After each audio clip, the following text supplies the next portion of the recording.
여러분 만나서 반갑습니다. 하루 일과를 마치고 피곤하지만 늦은 시간 다시 기도의 자리로 나와주셔서 진심으로 감사를 드립니다. 이 밤도 부족한 설교이지만 그 안에서 귀한 주님의 음성을 듣고 그 말씀을 붙들고 기도할 수 있는 귀한 은총의 시간이 될 수 있기를 축복합니다. 오늘 우리가 함께 나눌 말씀은 오늘은 이제 사사기 마지막 강의 시간인데 사사기 21장 마지막 장입니다. 그리고 마지막 절 25절 한 절만 읽도록 하겠습니다. 사사기 21장 25절의 말씀입니다. 우리 함께 읽도록 하겠습니다. 그때 이스라엘 왕이 없으므로 사람이 각기 자기의 소견에 옳은 대로 행하였더라. 다시 한번 읽어보겠습니다. 그때 이스라엘에 왕이 없으므로 사람이 각기 자기의 소견에 옳은 대로 행하였더라. 오늘 설교를 준비하면서 김수환 추기경 선종이고 한동안 그 정신적인 몸살을 앓게 되었던 날들이 떠올랐습니다. 누구나 한 번 사는 세상이고 또 누구나 다 주님의 은총 가운데 사는 것인데 저마다 남기고 가는 인생의 모습들이 얼마나 다른지 다시 살아도 더 이상 잘 살 수 없을 것 같다는 추기경이 남기신 마지막 고백과 종교를 초월해서 연일 이어지는 20만 명의 추모 행렬을 보면서 지배자는 살아서 세상을 지배하지만 지도자는 죽어서 세상을 지배한다는 말을 실감하는 것 같았습니다. 흔히 세상에는 세 종류의 사람이 있다고들 합니다. 먼저 있어서는 안 되는 사람이 있습니다. 다시 말해서 필요하지 않는 사람이 있다는 것입니다. 그런가 하면 있으나 마나한 사람들이 있습니다. 다시 말해서 있어도 괜찮고 없어도 괜찮은 사람들이 있다는 것입니다. 그리고 또 없어서는 안 되는 사람들이 있습니다. 다시 말해서 꼭 필요한 사람이 있다고 하는 것입니다. 사람들은 이런 이야기를 들을 때마다 언제나 없어서는 안 되는 사람이 되어야 한다고들 합니다. 우리는 그렇게 배워왔고 또 그런 사람이 되어야 한다고 믿으면서 성장해 왔습니다. 그런데 몇 해 전입니다. 평소 존경하는 선배 목사님의 책을 읽다가 아주 그 신선한 충격을 받게 되었습니다. 이분은 자기 인생의 목표가 글쎄 있으나 마나한 사람이 되는 것이라고 했습니다. 처음에는 이게 무슨 말인가 했습니다. 그러나 그분의 글을 읽으면서 선배 목사님의 깊은 뜻을 이해할 수 있게 되었습니다. 그분에 의하면 없어서는 안 되는 사람들에 의해서 교회와 세상이 발전한다고 하는 것입니다. 그러나 그분들이 죽거나 은퇴하고 나면 교회와 세상은 더 큰 그 혼란과 이 어둠을 경험하게 된다고 하는 것입니다. 그래서 자신은 없어서는 안 되는 사람이 되려고 힘쓰겠지만 거기에 머무르지 않고 자기가 없어도 문제가 되지 않는, 자기가 없으면 없을수록 더욱 잘 되는 그런 있으나 마나한 사람이 되고자 한다고 하는 것입니다. 오늘 사사기 결론을 읽으면서 선배 목사님의 글이 생각났습니다. 사사기의 결론 부분인 27장부터 21장은 사사들의 활약과 사사 시대를 매우 부정적으로 평가하고 있는 것을 보게 됩니다. 이종록이라고 하는 구약학 교수는 사사기 결론 부분이 함축하는 의미를 다음과 같이 말하고 있습니다. 사사기 기자는 사사 시대에 일어났던 몇 가지 사건을 언급하면서 이 사사 시대가 결코 온전하지 못했음을 명백하게 드러내고자 한다. 동시에 우리에게 사사 시대의 영웅들에 관한 이야기에 빠져들지 말라고 경고한다. 사사기 기자는 사사들의 이야기에서 벗어나라. 삼손의 로맨스에서 벗어나라. 그 영웅들이 다스리던 시대에도 이런 불미스러운 일들이 일어났다. 사사시대는 결코 이상적이지 않다는 사실을 알려주려고 했던 것으로 보인다. 저도 교수님의 의견에 동의를 합니다. 물론 사사들은 위대한 사람들이었습니다. 능력 있는 사람들이었습니다. 그래서 그들이 살아 있을 때 나라가 번영하고 발전했습니다. 그러나 사사가 죽으면, 사사가 사라지고 나면 언제나 다시 원점으로 돌아가는 악순환의 역사가 바로 사사 시대의 역사였기 때문입니다. 그러니까 이렇게 생각해 볼 수도 있는 것입니다. 사사들은 그 시대에 없어서는 안 될 사람이었다. 그러나 자기들이 사라진 뒤에도 이스라엘 백성들이 하나님의 백성으로서 제대로 살아갈 수 있도록 그 여건을 조성해 주지는 못한 사람들이었다. 꼭 필요한 사람들이기는 했지만 그것을 넘어서서 있으나 마나한 사람은 되지 못했다고 하는 것입니다. 우리 교회에 부임하기 전이었습니다. 두레교회에서 교구 목사로 섬길 때였습니다. 하루는 작정을 하고 이런 설교를 했습니다. 여러분, 많은 사람들은 우리 두레교회를 성공한 교회라고 합니다. 10년이라는 짧은 기간에 이렇게 성장하는 교회는 한국 역사 속에서 그 유래를 찾아보기가 매우 어렵다고들 합니다. 그 말은 어느 정도 사실이고 우리 시대를 대표하는 김기록 목사님과 더불어 신앙생활을 할 수 있다고 하는 것은 참으로 감사한 일일 것입니다. 그러나 우리 교회가 성공한 교회라고 말하기에는 저는 아직 이르다고 생각을 합니다. 목사님 은퇴가 머지 않았는데 우리 목사님이 은퇴하고 난 뒤에도 목사님을 통해서 받았던 하나님의 은혜를 잘 지켜서 교회가 흔들리지 않고 교회가 든든하게 성장해 간다면 우리 교회는 정말 성공한 교회일 것입니다. 우리 목사님의 목회는 정말 성공한 목회라고 말할 수 있을 것입니다. 그러나 목사님이 은퇴한 후에 교회가 흔들리고 교회가 분열된다고 한다면 교회는 성공했다고도 말할 수 없고 또 우리 목사님의 목회 역시 성공한 목회라고 말할 수 없을 것입니다. 단기간에 급성장했지만 어떤 면에서는 교회가 탁월한 스타 목사님의 팬카페 같은 면도 있어서 그런 설교를 했습니다. 목사님이 은퇴하고 나면 다들 이렇게 떠나는 것이 아닌가 하는 그 염려가 있었기 때문이었습니다. 듣기에 따라서는 상당한 파장을 가지고 올 수 있는 설교였습니다. 그러나 다행히 모든 교우들이 다 교회를 걱정하는 목사님의 사심 없는 고훈이라고 좋게 받아줘서 함께 큰 은혜를 나눌 수 있었습니다. 여러분, 언제인가부터 한국교회 많은 대형 교회들은 개척하신 목사님들의 은퇴로 많은 어려움들을 겪고 있습니다. 영락교회는 한경진 목사님 은퇴 이후 아주 오랫동안 혼란에 빠져 있었습니다. 소망교회도 각선임 목사님 은퇴 이후 한동안 교회 내의 갈등이 매우 심각했습니다. 광성교회 역시 김창인 목사님 은퇴 이후 교회가 분열하면서 서로가 깡패를 불러서 싸울 정도로 그런 정도로 그 교회 내분이 심했습니다. 옥하는 목사님이 섬겼던 사랑의 교회도 그렇고 김사만 목사님이 섬겼던 명성교회도 그렇고 조용기 목사님이 섬겼던 여의도 순복음교회도 그렇고 그분들이 은퇴한 후에 그분들이 물러난 후에 법정 투쟁까지 하면서 많은 문제들을 노출해 왔습니다. 우리 형제교회인 구리두레교회도 그랬습니다.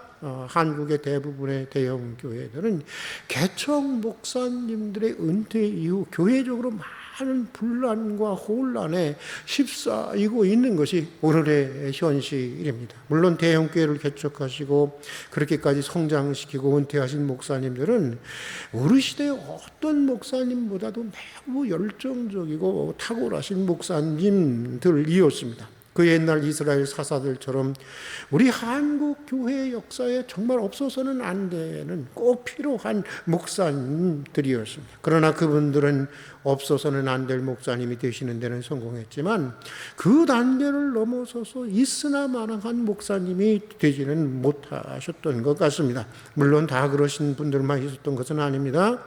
은퇴 이후 여전히 존경받는 목사님들도 꽤 있습니다. 그러나 많은 수의 은퇴 목사님들이 있으나 마나한 목사가 되려고 하기보다는 은퇴 이후에도 계속해서 교회의 영향력을 행사하고 없어서는 안 될 사람으로 남고 싶어 했습니다. 그로 인해 은퇴 이후 교회가 혼란에 빠졌다고 해도 지나친 말은 아닐 것입니다. 전임자의 수고와 희생을 무시하는 후임자들의 문제도 만만치 않지만 은퇴하신 목사님들의 탐욕도 문제였다고 말하지 않을 수가 없는 것입니다. 여러분, 사람이 있으나 마나한 사람이 된다는 것 사실 매우 어려운 일인 것입니다. 만약에 제가 이전에 섬기던 두레교회 교인들을 만나서 이런 얘기를 들었다고 합시다. 목사님, 요즘 목사님이 맡았던 우리 교우가 목사님이 떠나가신 후에 얼마나 잘 되는지 많이 부응하고 있습니다 라고 하는 소리를 들으면 제가 기분이 좋겠습니까? 나쁘겠습니까? 나쁘다고요? 어떻게 그걸 아십니까? 여러분도 저와 같은 종류의 인간인 것 같습니다. 그렇습니다. 아마 그런 소리를 들으면 의식적으로는 내가 기뻐해야 한다고 하면서도 내 본능은 거북해질 것입니다. 목사님이 떠나고 나니까 정말 목사님이 우리에게 꼭 필요한 목사였고, 목사님이 없으니 예전보다 못하다는 말을 듣고 싶은 것이 아마 솔직한 마음일 것입니다. 사람은 누구나 없어서는 안 될 사람이 되고 싶은 것입니다. 끝까지 없어서는 안 될 사람으로 남고 싶은 것입니다. 그러나 우리는 이것을 넘어서야 하는 것입니다. 이것을 넘어서려고 끊임없이 자신과 싸워야 하는 것, 자신을 부인하고 또 기도해야 하는 것입니다. 세계적인 기업인 IBM사가 있습니다. 이 회사는 회사의 임원이, 특별한 임원이 되려고 하면은 가장 되려고 하는 데 있어서 가장 먼저 하는 그 특별한 숙제가 있다고 하는 것입니다. 그것은 자기의 자리를 언제라도 대신할 수 있는 후임자를 세우는 일이라고 하는 것입니다. 후임자를 양육하는 일이라고 하는 것입니다. 그 일은 비밀리에 진행되기에 아무도 모르지만 그 임원들의 상관들은 언제나 임원들이 자신들의 후임자를 잘 키워가는지를 항상 체크한다는 것입니다. 그리고 후임자를 키워놓지 않으면 절대로 그 다음의 자리로 승진할 수가 없다고 하는 것입니다. 글을 읽으면서 세계적인 기업은 뭔가 달라도 다르구나, 그런 생각을 하게 되었습니다. 적어도 임원이 되려고 한다면 자기 혼자만 잘나고 자기 혼자만 똑똑해서는 안 된다고 하는 것입니다. 사람을 키워야 하고 후배의 길을 열어주려는 그 정도의 철학과 인격을 겸비해야 한다고 하는 것입니다. 여러분, 가정에서도 그렇고 교회에서도 그렇고 사회에서도 그렇습니다. 먼저 우리는 없어서는 안 되는 사람, 꼭 필요한 사람이 되기 위해서 열심을 내야 하는 것입니다. 꼭 필요한 부모, 꼭 필요한 교회, 꼭 필요한 일꾼, 꼭 필요한 사람이 되려고 노력해 가는 것입니다. 그러나 그것을 넘어서서 내가 없어도 문제가 되지 않은, 내가 없어도 얼마든지 잘 될 수 있는 그런 여건을 조성해 줄 수 있는 있으나 마나한 사람이 되려고 더욱 노력해 가는 것입니다. 끊임없이 있어야만 하는 사람이 되려는 자신의 욕망을 부인하고 다른 사람을 나보다 더 나은 사람으로 세우려고 해야 하는 것입니다. 임택진 목사님이라고 고인이 되셨지만 우리 교단에서 가장 존경받는 목사님이 있었습니다. 그분은 부목사들이 설교를 잘하며 웃으면서 이렇게 말했다고 합니다. 우리 모모 목사님이 설교를 저보다 저렇게 잘하니 이거 큰일 났습니다. 내가 몇 년도 설교를 해야 하는데 하면서 부교육자들을 칭찬해 주고 격려해 주셨다는 것입니다. 그러면서 그가 더욱 발전할 수 있는 좋은 교회를 소개해 주고 그렇게 사람을 키우셨다고 하는 것입니다. 그 중에 한 사람이 이 동안교회와 너분트 승일교회를 담임하셨던 김동호 목사님이십니다. 저도 그런 목사가 되고 싶은데 여러분 많이 기도해 주셔야 할 것 같습니다. 여러분, 사사기의 마지막 결론은 이것입니다. 우리 한번 25절을 함께 읽어보도록 하겠습니다. 그때 이스라엘의 왕이 없으므로 사람이 각각 그 소견에 오른 대로 행하였더라. 사사시대의 문제는 무엇입니까? 왕이 없었다고 하는 것입니다.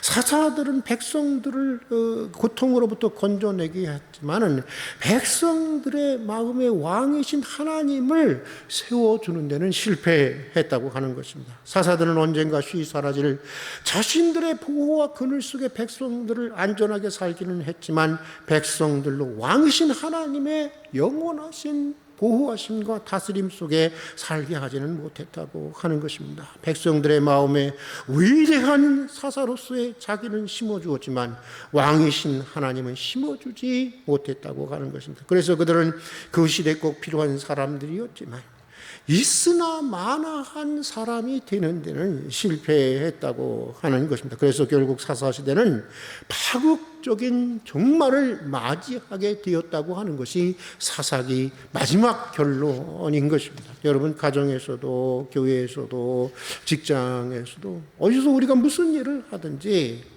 사람들을 언젠가 쉬이 사라질 나의 그늘과 나의 영향력 속에 두려고 하지 말아야 하는 것입니다. 내가 없어도 그를 영원히 돌보시는 하나님의 보호와 하나님의 다스림 가운데 살아갈 수 있도록 해야 하는 것입니다. 자녀들의 마음 속에, 여러분 또 교인들의 마음 속에, 사람들의 마음 속에 나를 심어주는 것이 아니라 왕이신 하나님을 심어주어야 하는 것입니다. 내가 그들의 왕이 되는 것이 아니라 하나님이 그들의 왕이 되도록 해야 하는 것입니다. 끝까지 없어서는 안 되는 사람으로, 끝까지 없어서는 안 되는 사람으로 남아보려고 하는 이 우리의 욕망을 부인하고 다른 사람들이 나보다 더 나은 사람들이 되도록 언제든지 내 자리를 대신할 수 있는 사람이 될 수 있도록 세워나가야 하는 것입니다. 하나님을 영원히 왕으로 섬기는 하나님의 사람으로 세우는 일에 욕심을 내야 하는 것입니다. 덧없이 사라지는 인간에 대한 의존을 벗어나서 영원하신 하나님의 다스림 안에 홀로 설 수 있는 믿음의 사람으로 세우는 일에 우리는 욕심을 내야 하는 것입니다. 사랑하는 교회 여러분, 가정에서든지 교회에서든지 사회에서든지 우리 모두 없어서는 안 되는 사람, 꼭 필요한 사람이 되기 위해서 열심을 내십시다. 그러나 거기서 더 나아가 내가 없어도 아무런 문제가 되지 않는, 아니 내가 없음으로 더욱 잘 되는 있으나 마나한 하나님의 사람들이 되기 위해서 더욱더 노력하고 또 기도하십시다. 특별히 오늘 금요 기도회를 주관하는 우리 장로님들과 우리 교역자들이 그런 하나님의 사람들이 되기를 축복하면서 오늘 여기까지 하도록 하겠습니다. 함께 기도하겠습니다. 오늘도 하루 일과를 마치고 기도의 자리로 불러주셔서 감사드립니다. 오늘도 주님의 귀한 음성을 듣고 그 말씀을 붙들고 간절히 기도하는 은총의 시간이 되게 해 주시옵소서. 가정에서든지 교회에서든지 직장에서든지 어디에서 무슨 일을 하든지 먼저 꼭 필요한 부모, 꼭 필요한 교인, 꼭 필요한 일꾼, 꼭 필요한 하나님의 사람들이 되게 해 주시옵소서. 그러나 꼭 필요한 사람, 없어서는 안 될 사람의 자리를 넘어서서 있으나 마나한 사람들이 될 수 있도록 도와주시옵소서. 언젠가 쉬이 사라질 나의 그날과 보호 속에 사람들을 묶어두는 것이 아니라 내가 없어도 영원히 돌보시는 하나님의 보호와 그의 다스림 안으로 인도해 주는 하나님의 사람들이 되게 해 주시옵소서. 사람들의 마음속에 나를 심는 것이 아니라 왕이신 하나님을 심고 내가 왕이 되는 것이 아니라 하나님이 왕이 되게 하는 믿음의 사람들이 되게 해 주시옵소서. 끝까지 내가 돋보이고 끝까지 내 영향력에 묶어두려는 내 자신의 이 끝없는 욕망을 부인하고 다른 이들을 나보다 더 나은 하나님의 사람들로 세워나가는 하나님의 일꾼으로 세워주시옵소서. 예수님 이름으로 기도드립니다. 아멘. 우리 계속해서 기도하도록 하겠습니다.